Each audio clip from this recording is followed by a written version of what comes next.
foundation of building wealth.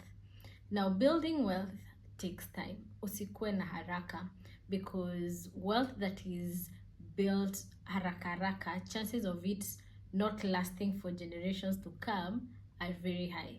When you build wealth over time, then you get the knowledge of how to manage your portfolio.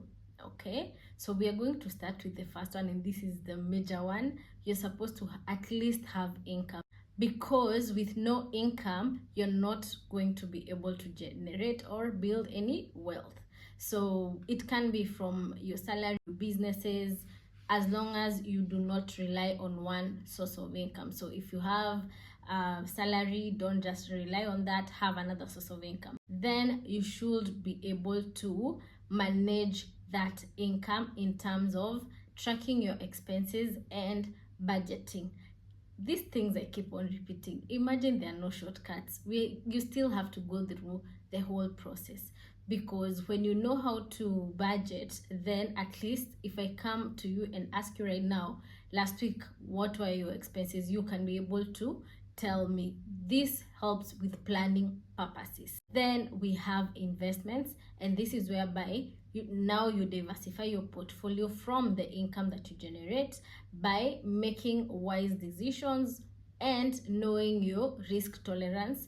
If you're a low risk, or basically a conservative investor, or a moderate investor, or an aggressive investor.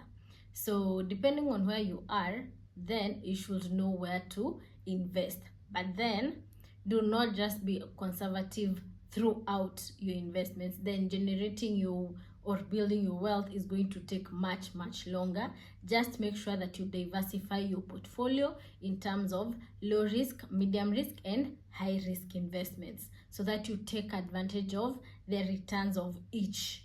Okay, so low risk inakusaidia kubuild emergency fund in case of anything. So this one, you're not really gambling on where you're putting your money. Then after you've laid this foundation, you can now be able to diversify it into medium risk and high risk investments. Okay, then hii watu wengi wa wana ignore sana. I don't know why, and it is basically protection in terms of having a life insurance. If you own a business, you're supposed to have a business insurance. We can all see what is going around, yeah. And for those people who at least took up business insurance and they had taken an extra cover of political violence and terrorism in their package, then they're going to be compensated by the insurance company. But if you had just taken the basic business insurance that is basically covering fire and burglary, then kulipa unajua itakuwa ngumu. But anyway, also check out on a video that I've already shared before on what you need to look at when you're taking out these insurances. So you need a home insurance, you need a medical insurance. Just take care of risk, take care of unforeseen circumstances that might arise. You better be prepared than be sorry. Okay, so don't assume on the protection part.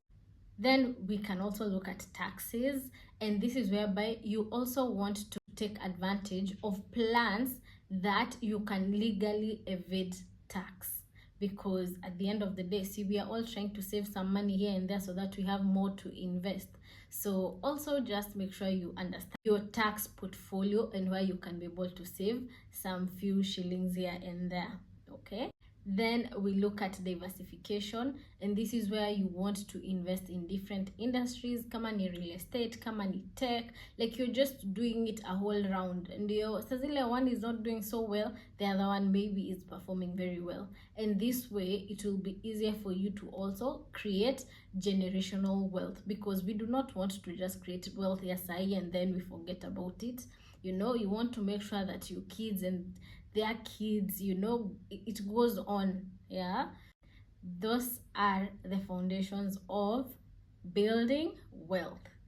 I hope you have understood 1, 2, 3 things, and I'll be seeing you next time. Bye.